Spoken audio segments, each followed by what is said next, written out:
Bonjour à toutes et tous et bienvenue sur France 3 Hauts-de-France. Vous le savez, chaque jour avant votre journal, nous répondons à toutes vos questions. Aujourd'hui, sur le thème des impôts. Pour envoyer votre déclaration de papier, la date a été repoussée au 12 juin. Pour la déclaration en ligne, vous avez dans tous les Hauts-de-France jusqu'au 11 juin, sauf dans l'Aisne, où la limite est fixée au 4 juin. Alors tout ça vous stresse peut-être un peu, mais rassurez-vous et soyez bien attentifs. Vous êtes peut-être concernés par certains des cas que nous allons traiter maintenant avec Laurent Grave, administrateur des finances publiques.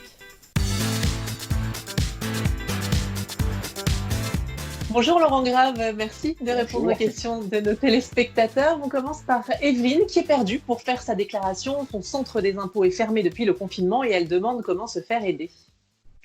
Alors effectivement, dans le cadre de la crise sanitaire que nous connaissons, nos services sont fermés au public en accueil tout venant. Donc nous invitons les usagers qui auraient besoin de se faire aider à prioritairement essayer de nous contacter via le site impôts.gouv et leur espace particulier, où ils peuvent nous poser un certain nombre de questions dans le cadre de leur messagerie sécurisée. À défaut, ils ont également la possibilité d'essayer de nous contacter soit en appelant le numéro national, le 0809 401 401, ou essayer de joindre leur centre des impôts des particuliers dont les coordonnées figurent sur leur déclaration 2042. Si vraiment votre cas est extrêmement complexe ou nécessite l'examen de pas mal de documents, on peut convenir également d'un rendez-vous en présentiel, en physique, à ce moment-là, avec un rendez-vous qui est pris suffisamment de temps, mais on essaie autant que faire se peut d'essayer de vous répondre par téléphone. Yves a déclaré sur Internet l'an dernier et il demande si c'est normal qu'il n'ait pas reçu de déclaration papier cette année. Dans le cadre d'une démarche éco-responsable, il avait été décidé que toutes les personnes qui avaient déclaré en ligne les années précédentes, même celles qui n'avaient pas souscrit pour la totale dématérialisation, ne recevraient plus de déclaration papier et seraient invités à compléter en ligne. Donc, ils reçoivent un message leur indiquant qu'effectivement, la période de déclaration est ouverte et nous les invitons à faire leur démarche en ligne. Par contre, effectivement, plus d'envoi de déclaration papier. Alors par contre, il peut arriver un certain nombre de cas que certaines personnes nous demandent des déclarations papier, mais ça reste effectivement exceptionnel.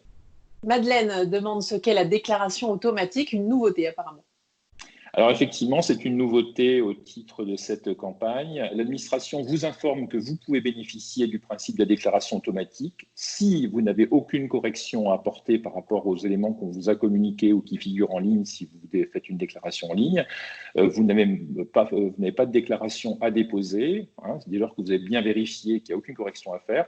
Vous n'avez même pas à déposer et cette déclaration sera intégrée automatiquement sans démarche autre de votre part. Arnaud exerce une profession libérale et ses revenus ont chuté avec la crise. A-t-il droit à un délai de paiement?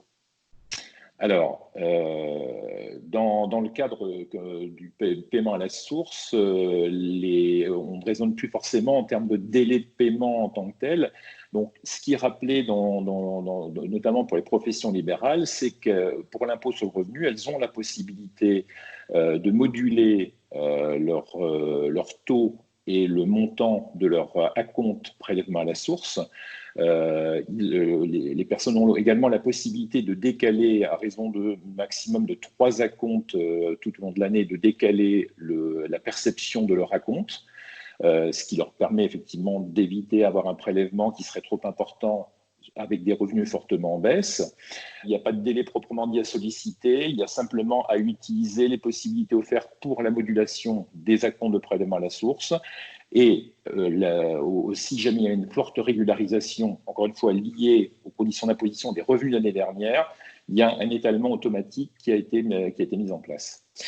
Annabelle demande si, compte tenu de la situation, les délais pour le règlement des frais de succession seront allongés.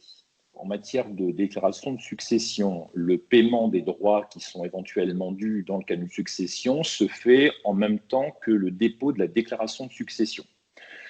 Celle-ci doit intervenir normalement dans le délai maximal de 6 mois après le décès.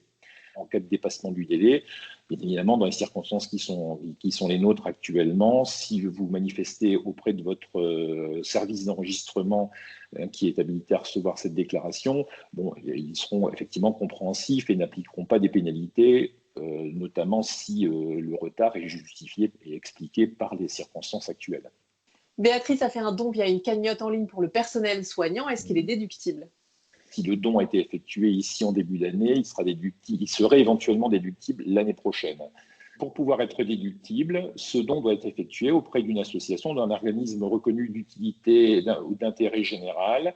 Donc, si effectivement la cagnotte est organisée par ce type d'association qui, par ailleurs, est habilitée à délivrer des certificats de déduction fiscale, là, effectivement, on peut le faire. Si, par contre, c'est un organisme ou une initiative privée, ce don ne sera pas déductible. Michel demande si on peut bénéficier d'un étalement de la prime de départ à la retraite. Alors, il y a une évolution qui va se produire. Néanmoins, pour les primes de départ en retraite qui ont été versées en 2019, et ce sont donc celles qui sont imposables cette année, vous avez encore la double possibilité, soit de demander l'étalement sur 4 ans. À ce moment-là, vous déclarez un premier quart cette année et vous avez à déclarer les 3 autres quarts sur les 3 années qui suivent. Possibilité qui sera désormais fermée à compter des revenus 2020. Donc l'année prochaine, ce ne sera plus possible. Cette année, vous pouvez encore le faire. Merci Laurent Grave, bonne journée à vous. Merci beaucoup, bonne journée. Voilà pour aujourd'hui, j'espère qu'on aura pu vous aider. En cas de problème, n'hésitez pas à contacter les impôts. Je vous rappelle le numéro 0809 401 401. Je vous dis à demain pour une nouvelle thématique et surtout n'oubliez pas, vous avez des questions, nous avons les réponses sur France 3 Hauts-de-France. Tout de suite, votre journal d'information régionale.